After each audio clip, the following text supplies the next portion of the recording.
You look at other schools that are IB schools, like Bernard's, when they had an IB program, and look what it did to their rankings. Beyond that, the Washington Post and the Newsweek challenge indexes are good because they do an apples-to-apples comparison, specifically with AP and IB tests, but they don't add other things to it.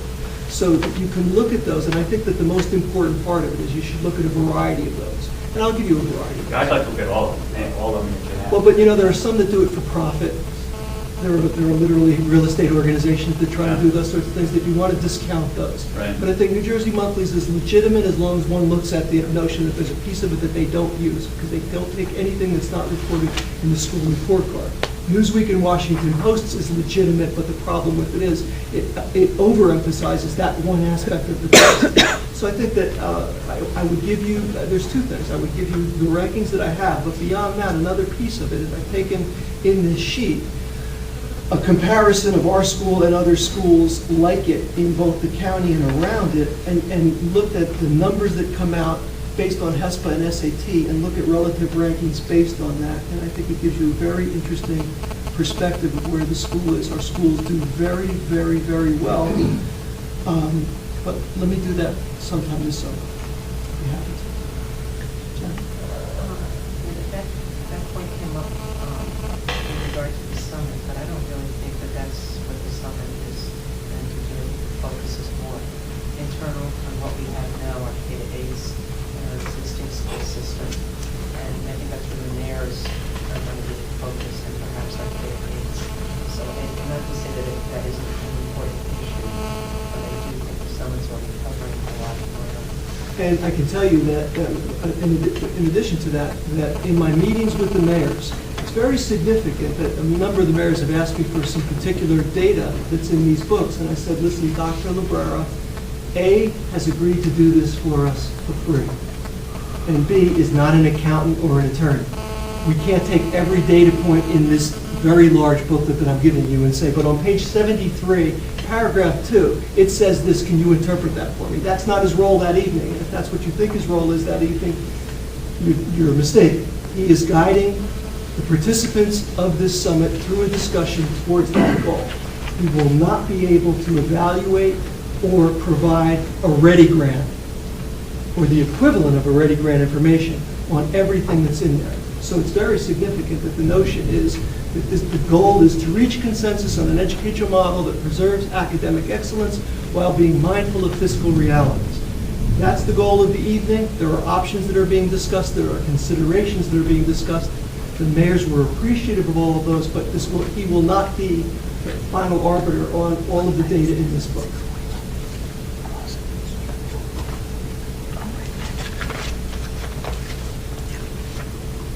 Anybody else have anything to add to that, or any other old business? We'll move on to new business. Marcia, did you want to report on Morris County School Board? Or would you rather one of the rest of us?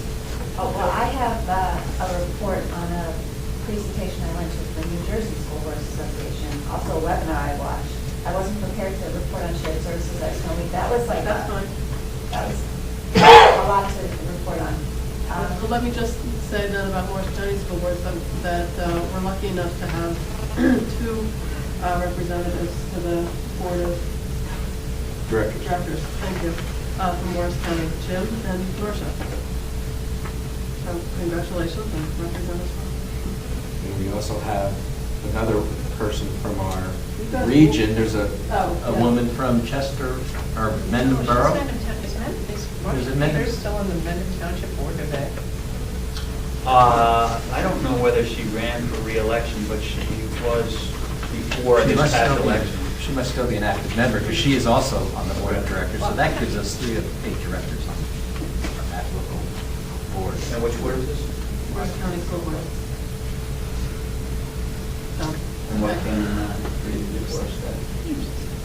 Maybe we can finally get a parent of the year, like we tried to do for Marcia for 70 years. Take it. I didn't know that was the organization.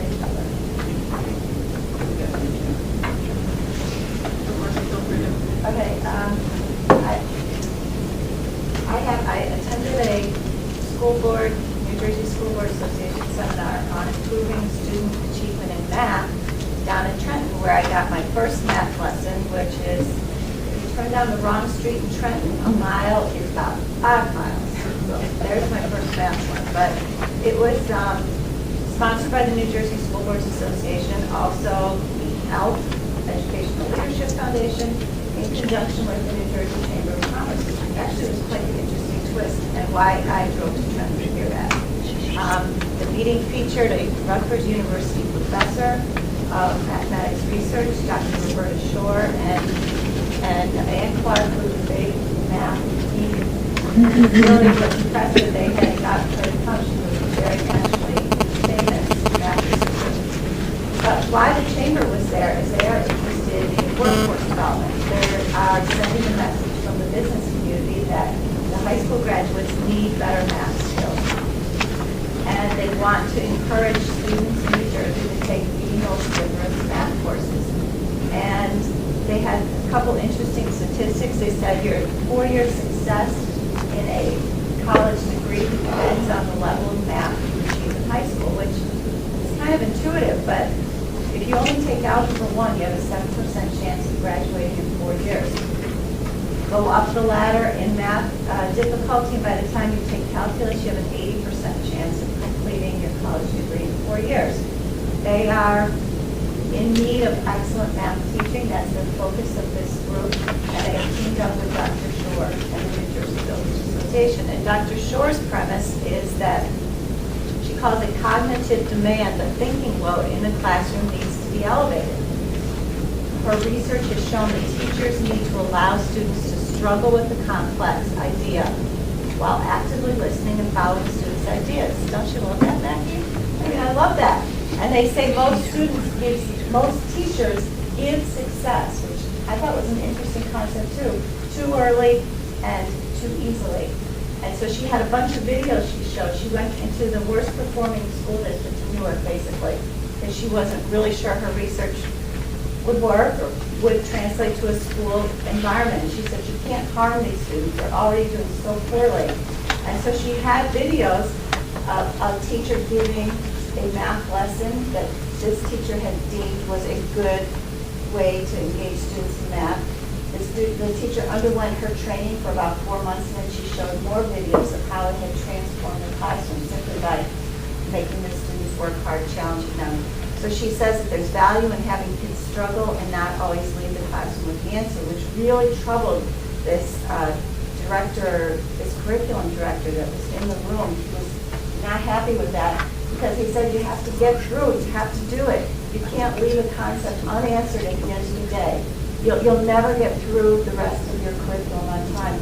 And her response, based on her research, is that if you challenge the kids to higher level thinking, it will translate into a much better grasp of the material through the whole year.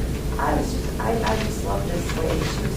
She said that students will respond to high expectations of their teachers and act accordingly. So the Chamber of Commerce was interested in engaging school board members. I think there was another meeting tonight. There's another meeting later on in the month. And they're trying to talk to school board members to get them to, they recognize that that's at the school board level, that there's a lot of impetus to change, and that's where change begins. I did question her whether it applied to a high school board or whether, before I even drove to Trenton, I did ask that question, and she said, yes, she thinks that it can apply. Yes, it's probably most influential in a middle school and math environment. That's where you see the most drop off.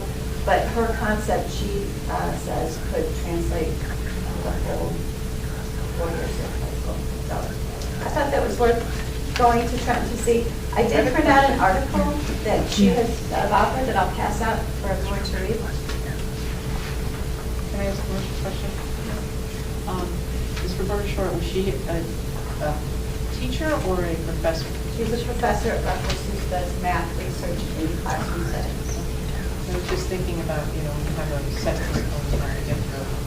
Sometimes this is a nice theoretical idea. Yes, but she has a lot of concrete research that shows.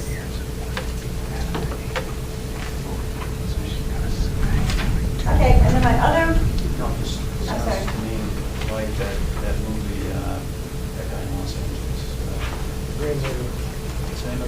stand in the living. Standing. Yeah, that's what it sounds like. Because this was his philosophy as well. Did you see that? Was it consistent with that?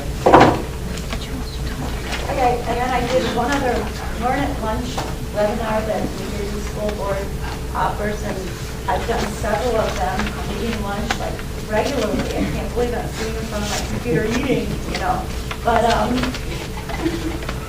I love this one. There is so much resources available from New Jersey School Boards. I had no idea when I would sit in the audience and stand up and, you know, say we should be doing this, we should be doing that. The New Jersey School Board really stands ready to help school boards go forward. So I went to a webinar on, and everyone's going to love this because you know it's coming, on using social media in a high school, in a school setting. I don't have my notes, but I can talk off my head.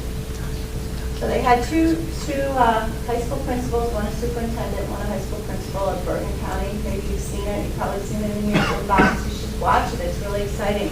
And they had two principals who use social media as educational tools to promote both educational tools. They had a whole list of reasons why using social media, Facebook, Twitter, helps their staff, increases their visibility in the whole educational world. But most of all, the reason they do it is to improve their transparency in the community and among the stakeholders. And what they say is that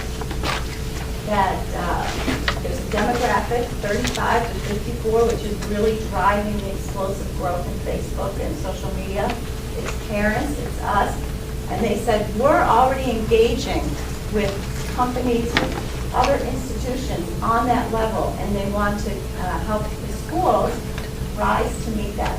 So this principle Twitters, does Facebook, all in the name of here's the information out to the community.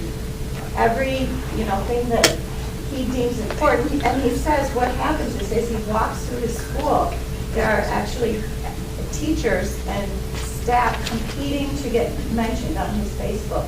Here's something I'm doing, can you mention it? Here, I'm going to send you a photo of my kids doing this, can you mention it?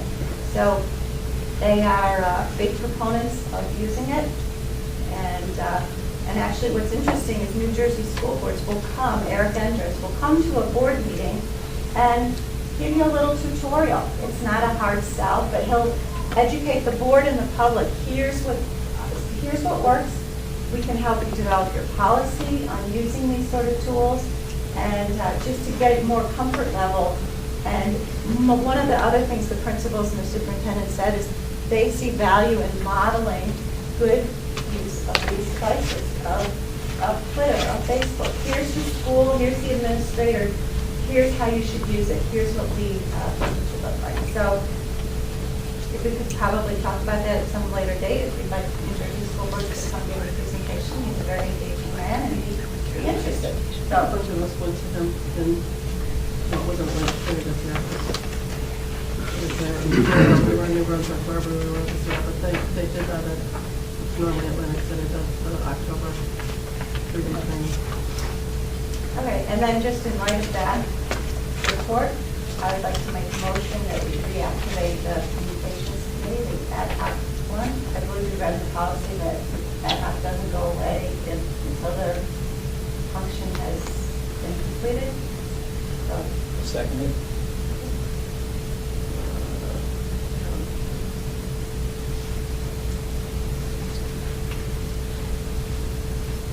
Would you say to well, maybe I'm going to reactivate the ad hoc communications committee.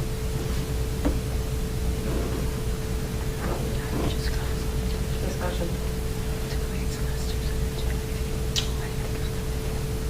Yeah. I think it's a great idea. I think we should do it.